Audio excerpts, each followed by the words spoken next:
தந்தை மகன் தூயாவின் பெயராலே ஆமீன். யோவான் எழுதிய நற்செய்தி வாசகம் அதிகாரம் 10 இறைவசனங்கள் 1 முதல் 10 முடிய.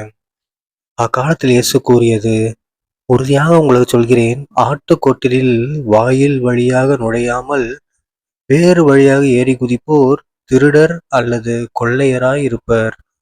வாயில் வழியாக நுழைபவர் ஆடுகளின் ஆயர். அவருக்கே காவலர் வாயிலை திறந்து விடுவார். ஆடுகளும் அவரது குரலுக்கே செவிசாய்க்கும்.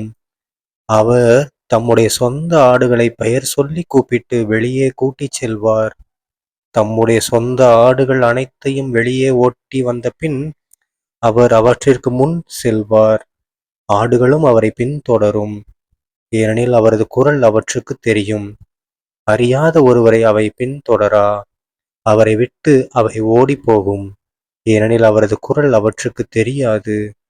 இயேசு அவர்களிடம் உவமையாக இவ்வாறு சொன்னார். ஆனால் அவர் சொன்னதை அவர்கள் புரிந்து கொள்ளவில்லை. மீண்டும் இயேசு கூறியது, உறுதியாக உங்களுக்கு சொல்கிறேன், ஆடுகளுக்கு வாயில் நானே. எனக்கு முன்பு வந்தவர் அனைவரும் திருடரும் கொள்ளையருமே. அவர்களுக்கு ஆடுகள் செவிசாய்க்கவில்லை. நானே வாயில். என் வழியாக நுழைவோருக்கு ஆபத்து இல்லை. அவர்கள் உள்ளே போவர், வெளியே வருவர், மேய்ச்சல் நிலத்தை கண்டு கொள்வர். திருடுவதற்கும் கொல்வதற்கும் அழிப்பதற்கும் அன்றி திருடர் வேறெதற்கும் வருவதில்லை. ஆனால் நான் ஆடுகள் வாழ்வை பெறும்பொருட்டு, அதுவும் நிறைவாக பெறும்பொருட்டு வந்துள்ளேன். ஆண்டவரின் அருள்வாக்கு. கிறிஸ்துவே உமக்கு புகழ். அன்பார்ந்த சகோதர சகோதரர்களே, இன்று பாஸ்கா 4ஆம் வாரம் ஏப்ரல் 26ஆம் தேதி 2026ஆம் வருடம் ஞாயிற்றுக்கிழமை. இன்றைய நற்செய்தியில பாருங்க, நம்ம இயேசு கிறிஸ்து என்ன சொல்றாரு, நான் தான், நீங்கெல்லாம் ஆடுகள், உங்களுக்கான ஆயர் நான் தான். நீங்க நுழைய வேண்டிய வழி நான் தான். என் வழியா நீங்க போயிட்டு வந்தா மட்டும்தான் உங்களுக்கு சேஃப்டி. ஓகேங்களா? வேற வழியா வேறவங்க சொல்றாங்க, அவங்க சொல்றாங்க அப்படின்னு சொல்லி நம்ம அந்த வழியா போனோம்னா என்னவாம்?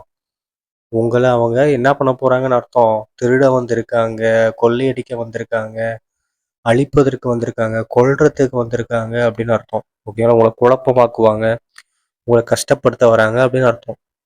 ஓகேங்களா? ஸோ நம்ம என்ன பண்ணக்கூடாது, வேற எந்த வாயிலுக்கும் வேற எந்த ஆயருக்கும் நம்ம வழிவிடவே கூடாது. நமக்கான ஒரே ஆயர் யாரு? நம்ம ஏசப்பா. நமக்கான ஒரே வாயில் யாரு? ஏசப்பா தான். ஸோ அவர் எங்க போனாலும் அவர் வழியாக செல்வோம். சரிங்களா? தந்தை மகன் தூயாவின் பெயராலே ஆமீன். இயேசுக்கே புகழ், இயேசுக்கே நன்றி, மரியே வாழ்க, இயேசுவின் ரத்தம் ஜெயம். அல்லேலூயா. Praise the Lord.